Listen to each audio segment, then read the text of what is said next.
Hi, everyone. I am Marilyn London, membership chairman and a board member for the Friends of the Stirling Road Library. And on behalf of the Friends, I welcome you all to this evening's wonderful discussion on the concert. And first of all, I want to thank all of the Friends for making it possible for us to have Shelly and Batya and everyone else who was so wonderful um, to have as our facilitators. And if you're having any problems not getting our emails or our newsletters, please let us know so that we could fix it. And I thank you so very much. And it's been a great year for us, and it's because of all of you. So, on behalf of the board, I thank you.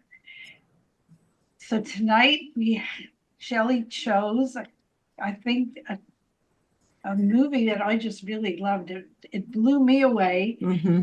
And I said to him, it almost looked like a Guy de Maupassant short story because of the twist at the end. And it was not what I expected. I loved it. Hmm. And I can't wait to hear what he has to say to tell us all about the rest of the film that I probably missed. So, Shelley, thank you so very much for You and being with me. us. We'd love to hear what you have to say. Okay, well, good evening, everybody, and happy holidays. Yeah, this is, I guess, it's sort of a Hanukkah movie. The concert is from 2009. It's from France, Romania, Italy, and Belgium, which is who had to put up a lot of the money to make this film happen. But I'll tell you why in a moment. You know, many years ago, Karl Marx once said that history plays itself out twice. First is tragedy, then is farce. And as you have seen, the concert is a journey to a world that sits right on the border between tragedy and farce, with enough anarchy and absurd zaniness to have sprung from the mind of another Marx, namely Groucho. It's a co-production, as I said, between these countries. It's a true European melting pot. It was nominated for Golden Globe for Best Foreign Film and won two César Awards or French Academy Awards in France that year.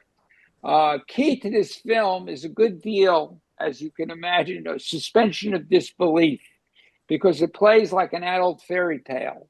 And to understand this film, you have to understand Radu Mihelianu, the director, and where he comes from.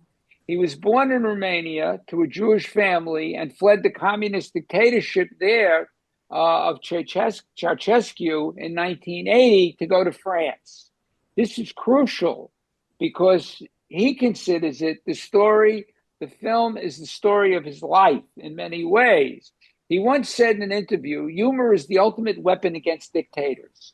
I use it to battle barbarism, to show that we're still alive, so we've won. So we've won. From Mahaliano, who's, by the way, his father's name was Michael Buckman, but his father changed it so he would be able to exist in Romania at the time because he was a journalist. But anyway, this film isn't so much a linear biography, but an autobiography, as he likes to call it, an autobiography of his soul. An autobiography of his soul. He explores the pain of being a refusenik, Jewish artists who were fired and silenced by the Soviet regime. But he chooses to heal that pain with laughter rather than anger. And this is a passionate tale bordering on obsession and the redemption of the sins of an earlier generation.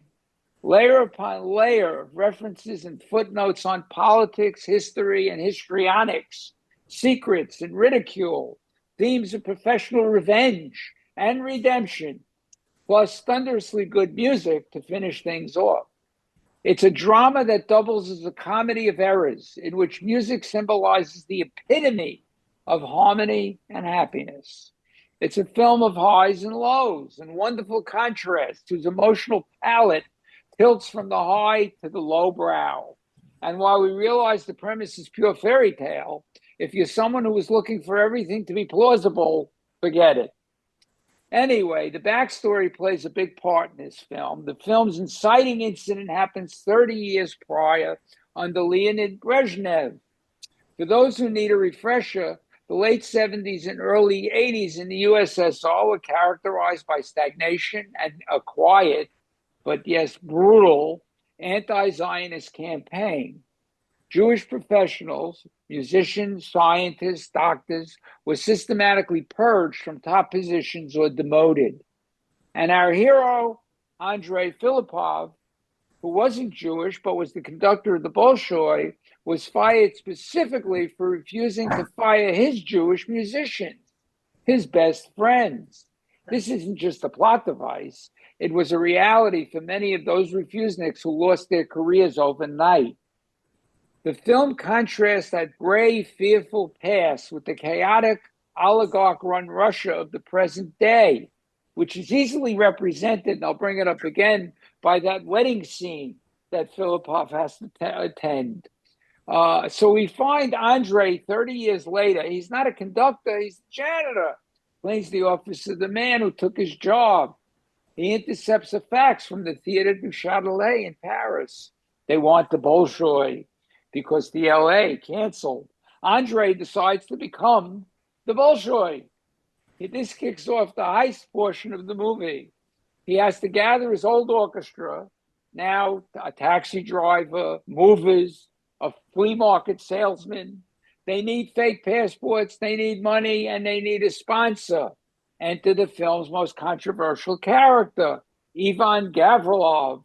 The old KGB agent who fired Andrei is now their manager. Why? Because he wants to go to Paris to attend the Communist Party revival meeting. The irony is so thick here.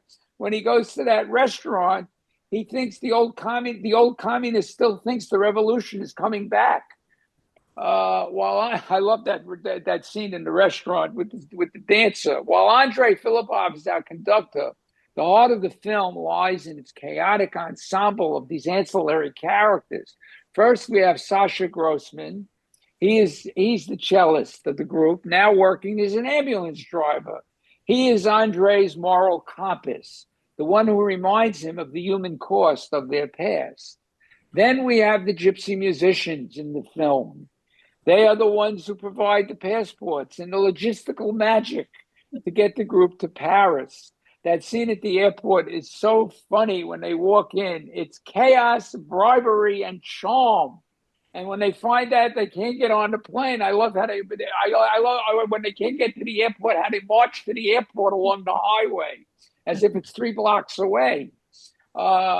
These aren't just actors, though. The gypsy band, I have to tell you, is played by a world-famous group called Tara of the Haiduks, a Romani band. They're from Romania. They bring a raw improvisational energy that clashes beautifully with the strict discipline of the classical musicians. There is a wonderful scene, and you saw it, where the gypsy violinist listens to a Paganini caprice once and learns it by ear instantly, a nod to the oral tradition of Romani music. Visually, the film is a tale of two cities, and it is beautifully captured. In Moscow, the colors are desaturated. They're browns, grays, dull greens. The camera work is often handheld or chaotic, if you noticed, and reflecting the struggle of daily life and the messy apartments of the musicians. In Paris, the palette shifts to gold, warm amber colors and bright lights. The Theatre du Châtelet is filmed with sweeping, steady crane shots, beautifully done, that emphasize the grandeur and the order of the theater. One specific scene to recall is, and I get back to that scene at the wedding in Moscow, it's a masterpiece of mise-en-scène, of staging. We see the oligarchs, the guns being fired in the air, cell phones ringing during the music. It visually represents the corruption of culture that Andrei is trying to run from. And the music is very much a part of the story. We know Tchaikovsky is the centerpiece, but the film score is also a rich tapestry woven by composer. The composer's name in the film is Armand Amar. Amar mixes traditional klezmer music Romany folk tunes, and heavy classical pieces. This mixture mirrors the orchestra itself. It's intentional, a blend of different backgrounds. Aside from Tchaikovsky, there were fragments of Mozart. There is a moment where they're playing one of his concertos. I think it was 21 is referenced in spirit, if not in its entirety. And Mahler, there's even a bit of Symphony Number 1 on the track. Anyway, the clash is deliberate. The clean Western classical music versus the dirty, soulful Eastern folk music. And that's, again, Radu does it again. The climax, when we build up to this climax, and so many things are going on with the rehearsals, with the disappearing father and son, who are trying to buy stuff and sell stuff. I mean, it is a Marx Brothers movie at times. Anyway, the montage of revelation towards the end brings us to the emotional peak of the film itself, the concert finale, as the orchestra finally finds its rhythm. We don't know whether it's going to find its rhythm here, but it finally finds its rhythm in the Tchaikovsky violin concerto, which is one of the most difficult things to play, by the way. Director Mihaliano uses a powerful editing technique here, the flashback montage. While Anne-Marie plays the solo, the film cuts away from the warm golden theater to the cold blue tinted past. We see her mother Leah playing the exact same concerto 30 years ago. We see the KGB breaking down the doors in mid-performance. Andrei's baton being broken, taken away from him, a symbol of his broken life. Leah and Yitzhak starting out from a snowy labor camp in Siberia, staring out from it, and Leah playing in the snow, fingering an invisible violin. It is so touching. This montage does the storytelling for us. As I like to say, it's all visual. It's all visual, and we get everything from the visual. As Anne-Marie sees her parents through the music, she realizes that the music she is playing is the very thing that got them killed, but also the thing that kept their spirits alive. It is a moment of pure cinematic transcendence. The young violinist, Anne-Marie Jacquet, is played by Melanie Laurent. Now, some of you may know her. You may know her from an American film, a Quentin Tarantino film, Inglourious Basterds. It was one of her first American films in which she starred, and she shot up from there. But she shot this film at around the same time that she did Inglourious Basterds, and they came out around the same time. So she became a star on the map. She's been in other American films as well. The secret of her performance, though, I will tell you, is that Melanie does not play the violin, but she spent 3 months training intensively with Sarah Nemtanu. Now, Sarah Nemtanu is the first, also a Romanian Jewish woman, the first violinist of the National Orchestra of France.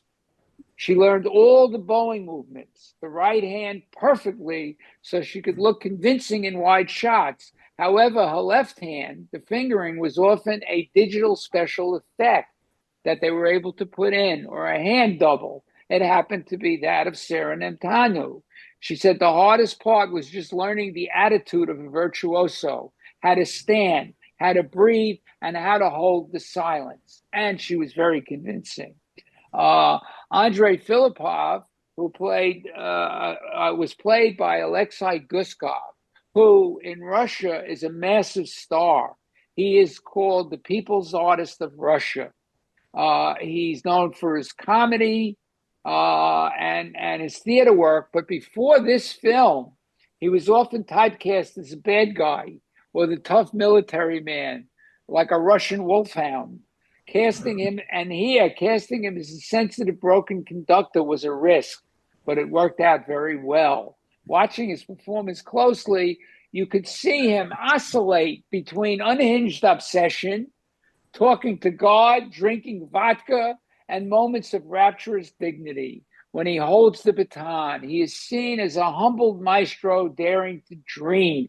He perfectly embodies the Russian archetype of the holy fool, someone who is crazy to the world but spiritually awakened.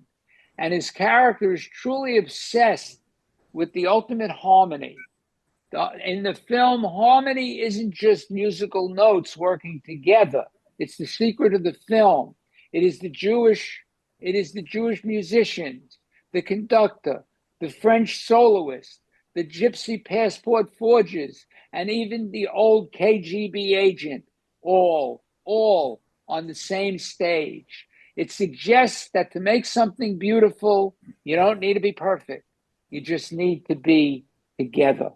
You just need to be together. And that's really the essence of what Mahelianu wanted to give us with this film. I find it just one of the most delightful films because it just mixes everything up. It does go back to Marx Brothers Anarchy. The comedy is high and low. The characters are all wonderful. It is a mix of Russian expat actors and French actors, all doing their best. And I hope you totally enjoyed the movie, especially the music. I mean, Tchaikovsky fell out of favor for a while, especially in Russia. They got mad at him when he introduced the symphony. It was panned because they said nobody could play it. It was too difficult to play, and why bother learning it? So it fell out of favor. But in this film, it is glorious. I mean, you can't help but applaud. You can't help but applaud that performance. So I hope you all enjoyed the film. And, I left some of the scenes out. Hopefully you'll recall them because there's some funny moments in the film, also some touching moments in the film. So chime right in. Who wants to jump in there and go first? Do I see somebody? Anybody? Do I have to call on somebody? Okay, Nancy, thank you. Go ahead. You got to unmute, Nancy. There you go.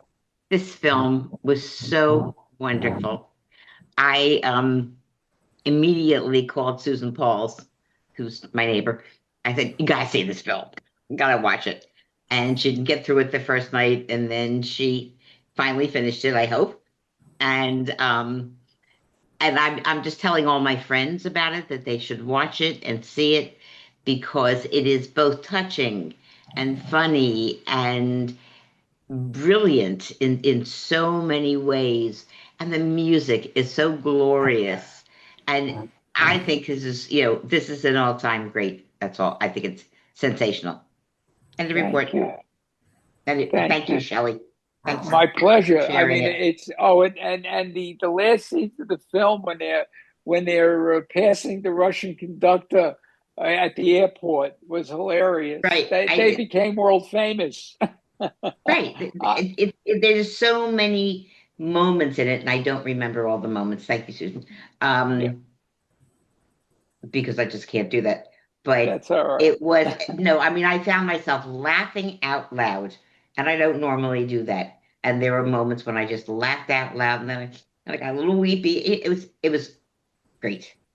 Yeah, you got to have reason to laugh out loud. This was definitely one of them. Great. Susan Pauls, speaking of. Right. I thank you, Nancy, for forcing me to watch the film. I did. I didn't get the email, so I didn't know that there was a film, but I re-signed up. It reminded me of Goodbye Lenin.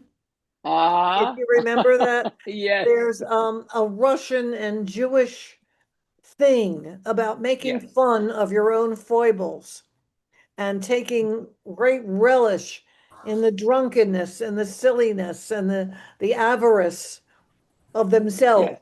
It was just wonderful, just wonderful. Oh, good. I'm glad you enjoyed it, Susan. Thank you. Thank you. Barbara, hey. I particularly liked all of the individual performers. It just seemed that they were born to play those roles. You just waited till they came back into the scene because you just knew they were going to be terrific. Yeah, it's true. It's much like there are so many classic films, and this one, I think Rado Mahalianu has a little bit of, and I know some of you may know him, a little bit of Ernst Lubitsch in him. Because if you look at films from the 30s, that Ernst Lubitsch, when he came to the United States, he made Nanuchka, he made a number of comedies where this kind of stuff takes place. And it's not a new thing. This is something that's been with us a long time, but it is a sensibility that you have to do it. And I think And that great. he pulled it off. He pulled it off. Yeah, Sandra, and then Karen. Go ahead, Sandra. At the beginning, I had a little trouble because of the slapstickness of it. Yeah. Partly because we lived in Florida in the 70s, and we were very much a part of the Refusnik movement and very much involved in the Russian, jamming phone lines. I'm sure many of you were involved in the same thing. So I found it very difficult to enter into what I'll call the spirit of the movie. But at the place where they go to the passports, Yeah. all of a sudden, I was very aware.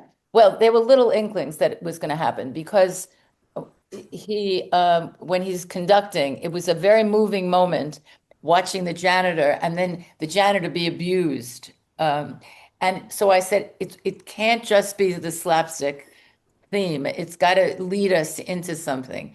So rather quickly, we did enter into it, and followed by, of course, as you said, the march. It was so ludicrous to even think about it. And when they arrived and they wanted their money because they weren't about to go to wherever they were going to go, they even changed the name of the restaurant because they didn't want it. There are little things that were funny, but there was always a glimmer of something else that was about to happen. Even when he was sitting there, and at first the dancer comes on, and it was very bizarre. This wouldn't have been a Paris fancy restaurant. No. So it was so silly, and yet you knew that something had to change because the hotel was very real. And the thing that I think I thought of as I was watching the ending was Yo-Yo Ma had said at a concert we were at that he performed at, that music is the international language because it has no words. And you're brought into the seriousness with the most magnificent acting as it focused on the actors. And then the music, was so divine that you couldn't help. And the backstory was so magnificently handled of what happened to the family. And even to the passing of the baby in a violin case. It was a cello case. Cello case. It was an amazing cinematic moment to see that little baby in the music, the instrument case. So I think it was an extraordinary film, and it brought everything together. I think that I really appreciate your talking about it because I knew it had to have something because you had chosen it. So I was willing to go the slapstick, which I don't like slapstick comedy, and particularly because it was such a period of time when nothing was very funny. So to be able to go past that was really wonderful. Well, thank you, and that's the point of my invoking Karl Marx is that's what this is. This is we're taking a tragedy and turning it into a farce. Marx or Karl Marx? No, Karl Marx. Well, the first Marx I mentioned was Karl. Karl said, first history plays out as tragedy and farce, and Groucho just believes in the farce. But also Groucho. The Marx Brothers were anarchists. It's anarchy. It's screen anarchy. And that's what we get here is screen anarchy. I mean, when they're marching to the airport, I mean, it's symbolically, they're not marching to a camp. They're marching out of the country. I mean, this is part and parcel of what it's all about. Is we're getting out of here. Yeah, Larry.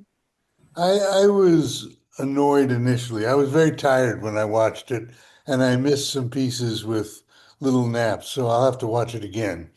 But Absolutely. I was annoyed at the beginning because slapstick is Groucho Marx and of that genre, and it was filmed in color and very well filmed, and I was annoyed that it was contemporary cinematography, and yet it was retrospective uh, slapstick. But I got over that after a while, and there were many parts. While I missed some things, I think the denouement was brilliantly done. Yeah, it was. It was. Thank you. Thank you. Karen. Well, I like to say that I enjoyed the movie. I liked the tone, the lighthearted tone to it, and even though there was darkness underneath. One scene that I particularly thought was funny was when all the gypsies come onto the stage, and you've got this one ironing the costume. So that's something that stuck with me. So anyway, but I enjoyed. There's little bits. I mean, if you watch the film again, I mean, there's so many little bits going on. That's the Brooksian universe. Is throw 10 things, throw 10 jokes at the wall. One of them's going to stick.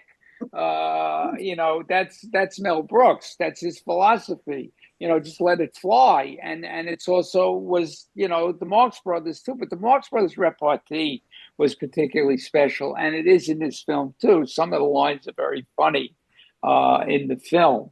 I mean, I love the the ambulance driver. He had his attitude. Everything about him was terrific. The father son duo. When they get to Paris. I mean, it just each of these characters get their bit. They all get their bit, which I thought was terrific. Yeah, Linda.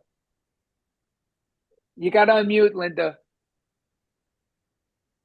I love the humor. I really did. And I enjoyed the slapstick, but I really felt that his wish to have that particular violinist was kind of the lead to something more that was going to happen. And it did.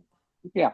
Yeah. Oh, definitely. I mean, it's why is he insisting on this person, and Right. how does he know her and everything else? And, this is something he lived with That was for a the long key. time. Mhm. Yeah. I mean, there was his redemption in the end. It was his redemption, and he was rewarded for it. But it's as Rado Magliano says, it's the best way to fight this stuff is with humor. And that's a true artist's realm is to be able to fight this with humor, is to fight these things with humor. So there you go, Jackie. Or not, because I just keep looking at Larry saying, did we watch a completely different movie? Because honestly, I didn't get slapstick out of that, so I'm not sure what I missed. And I guessed, actually, I thought he was her father, but I guessed about that she had a connection, and I'm still not sure that he wasn't her father. You'll never convince me of that the way he watched her. I loved how when they finally got all the stuff with the cell phones, come and perform for Leia. I loved that because it showed how much they really cared about her. But so I enjoyed it, but I think I missed what was slapstick about. I mean, I thought there were some humorous things, and maybe I'm of a genre when I think slapstick, I think of the Three Stooges, and I didn't see anything like that. So no, I missed it. Yeah, it's a physicality. It's more of a physicality. Some of the physicality of what goes on in the film it falls into slapstick. It's not just slapping each other and falling down. It's a physicalness to the actors, to what they're doing. The ambulance driver, the what they do at the end when they take the communist guy and they lock him in the basement. They're physically moving him downstairs. It's just physical humor. It's a physical humor as opposed to just a spoken humor. Getting it from the lines, it's getting it from the physicality. Yeah, Linda? Well, I just wanted to say I never thought that he was her father. What I really thought was he was remembering her mother. And, she was someone that he emulated, that he thought was a very fine violinist. And when she was playing, he was thinking back to the mother. Yeah. I think that's really what it was. It's also the fact that, he felt guilty. He also had this burden of guilt all these years because he failed them in a sense. He couldn't keep them in the orchestra. They broke him and they broke the orchestra. Right. So I think that he carried that with him, and looking at her was in a sense looking at them. Right. This Right. again, his redemption. Terrific. Marilyn? So when it started, I didn't get the slapstick that much. Some of the comedy, I just really saw it as a farce. And but in the back of my mind, I said, well, the orchestra's going to get together. It's like been there, done that, seen that before. It was just how it did was blew me away. I thought that I did not think that it was going to be as magnificently played as it was. I just thought it would be okay, but I thought in the end it was great. And I also, while I'm watching this, first of all, I realized that they were going to get together, and then I realized with the daughter, well, what was her name, Anne Marie. I'm thinking to myself, there's a secret, there's a story. First of all, I thought, well, maybe the mother and Andre had a child, and it's really his daughter with Eva, and of course that didn't work out. But it really had me going as to what the secret was, and I got it wrong, but it got me thinking. So I didn't love the farce as much as some of you seem to do, but I loved the way it ended. I thought they ended it beautifully. They did. Yeah. Well, the some of the physicality was also on the French side. The guy who was running the Châtelet, which was constantly scratching himself. And the buffoons that worked for him. I mean, that's where that comedy came in. So it was mixing it up that way. Yeah, Sandra? The wife of Andre, his wife, I didn't really think that once it was clear that the mother was that person, that she could have been the mother of Anne Marie, but the wife knew the secret, and she was worried about him. There is a sense of when he went off, of her worrying about him in a particular way that I thought was particularly moving and particularly prescient for what ultimately we find out. Yes. And I think on the director's part, it was misdirection. I mean, you're quite, it's quite believable that you could be thinking that is he the father at one point? Who are the parents of this girl? And it's the agent. Yes, and thinking that maybe she was the mother and she never disclosed it. Whatever it was a mystery, and they keep misdirecting us as to where the mystery was going, until we finally learn exactly what happened. We see the history behind it. So it's you're perfectly legitimate thinking which way you think it's going to go. but it doesn't necessarily always go the way you want. Yeah, Larry. I love the way it was revealed, rather than having a moment Right. where it's explained to Anne Marie where she came from and what it was. They juxtapose it on the Tchaikovsky concerto, Yeah. and they're playing, and it's all revealed at that moment, at the same time that the music is winding down. It's beautiful. Yeah, I mean it's also, it is beautiful because in a sense she never knew them. And now in her mind, the She could. music was giving her the ability to see her parents, to see her parents. So I think it was a poetic moment. It was a musical moment. I mean, it didn't require dialogue. It was all within the cinema. It was all within the visual itself, which I thought was terrific. I thought it was terrific. I agree. Thank you. Thank you. Who's next? Anybody? Yeah, Arlette. Well, I keep sending my hands and they must be going into space. But anyway, I too love the cacophony of all the farce and the seriousness and just the comedy of them, especially walking to the airport. I mean, that was unreal. But, it's one thing to talk about Leia, her mom, Anne Marie's mother, but then to see her actually in Siberia playing the violin. I have goosebumps when I'm telling you this, was just so heart-wrenching.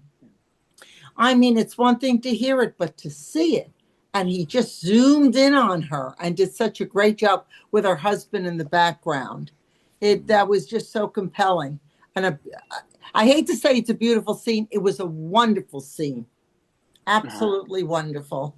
As sad as it was. Yeah, I mean, it was well filmed. It was well done. It was well executed. Definitely, definitely. Anybody else have anything they'd like to add? Nobody? Wow.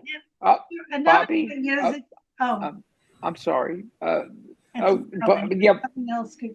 Can you hear me? Am I muted or unmuted? Yes. No, you're fine. Well, I don't know how many years I've taken classes with you. I'd seen this before, and this is one of my all-time favorites. So I really enjoyed watching it again. Good.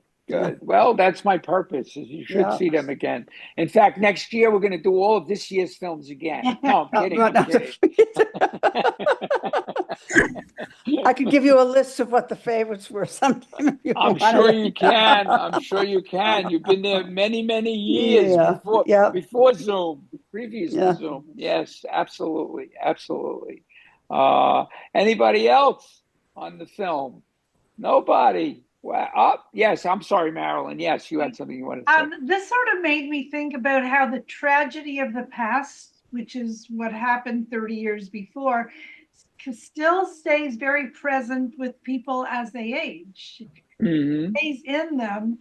And part of it also with the humor reminded me of the producers, because in that one also you dealt with comedy dealing with the horribleness of the tragedy of the past. But yes. This one did it very differently, and I thought the way they resolved it was brilliant. Yeah. I mean, it definitely, it's it recalls another screen legend that did that kind of thing was Chaplin with The Great Dictator. He managed to do that kind of farcical, also somewhat slapstick kind of comedy with that great classic film. I mean, that wasn't a silent film. That was already a talkie.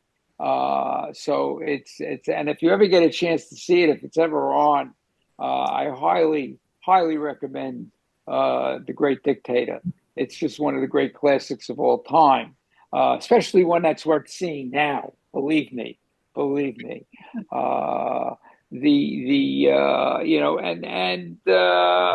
glad you enjoyed it. I hope you all enjoyed it that much. But it's because this is the way I wanted to end the year. I mean, I sometimes know I drag you through the ringer, so it's time to wash you off a little bit. But okay, so if yeah, Mal. I love the film. It was a fun film to watch. And I was too impressed by two things. One, that his wife supported him. She wasn't worried about him. She sent him off and said, "You must play." And the other thing I was impressed with, here we have an orchestra, hasn't played together for 20 years, and without practicing, and they're late, they get up there and they perform magnificently. Yes, I mean that's where you have to suspend all the disbelief. I mean, it's wonderful because they're getting together, and you figure, well, how are they going to pull this off? And only in the movies can you pull something like this off. It's the magic of film, and that's what I love about it. Is that yes, they did it, they managed it, they made it happen, and you sort of knew it was going to happen, but what effect it happened. I love the comment, "We don't practice." Right.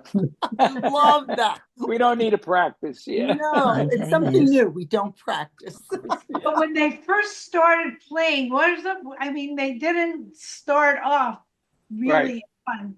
They started off a little scratchy, so that made it a little bit more realistic. They were building up to it.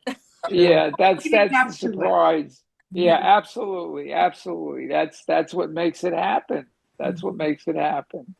Marilyn? Yeah, I just want to say that I thought it was very sophisticated comedy, no matter how you want to define it, slapstick or not. I love the comedy, and I really can't wait to see it again after hearing everybody's comments, especially yours, of course. Yeah, well, yes. I mean, you have to look for. I mean, there's a lot. I mean, Mahalianu, he's done three great films. One of which we may do. I think it's coming on Canopy. We may do in the near future, but he did, which is also somewhat of a comedy, but also a poignant social statement and a political statement. But his first film, which was highly recognized, it was a French production. It was shot in Israel. It's called Live and Become, and it's a very powerful film. Also about mistaken identity. He also likes to play with mistaken identity, which he does somewhat in this film, because he finds that because of what his father did, changing his name and assuming another identity in Romania in order to survive, he calls it imposture, and he's fascinated by the way people will take on another identity in society in order to survive. It's another key to who he is, especially living in a communist state. Unfortunately, he got out early. His father actually sent him out and went to France. So it's part of who he is, and I just think he's a terrific filmmaker. So, anybody else? Anybody else have anything they'd like to add? Well, no. Well, this is my opportunity to wish you all a happy holiday. You too. A very happy, healthy, and peaceful, hopefully, New Year. Really. To you too. And I will look forward to seeing you next month, or actually next year. Yeah, next January. year. 2026. Yes, 2026. And what are we doing in 2026? I think they already published it. I don't know. Yeah, but they did. They did. Good. Yeah. I mean, I have it in front of me. I think what is the first one we're doing is Chile 76. Yeah. We start off with another rip-roaring dramatic film. And then we get into something a little different. So we mix it up next month, but the theme is South American film. So we'll be in Chile and we'll be in Argentina, and two wonderful performances by women. Two really good stories by women who have to assume the burden of what they get into. And it's very interesting. It's interesting contrast that we'll see in those two films. So I will look forward to seeing you in 2026. I hope you all party it in. And I hope it's a better year, 2026. Yeah, so yeah, too. that definitely. I agree. I hope it's as good a year as hopefully you had in film this year. So I will look forward to seeing you then. Okay. Anybody have anything they want to add before we leave? No? Okay. Night, everybody. Good night. Thank you. Be well. Thank Be you. well, Be stay well. healthy, and stay Thank safe. you. Thank you.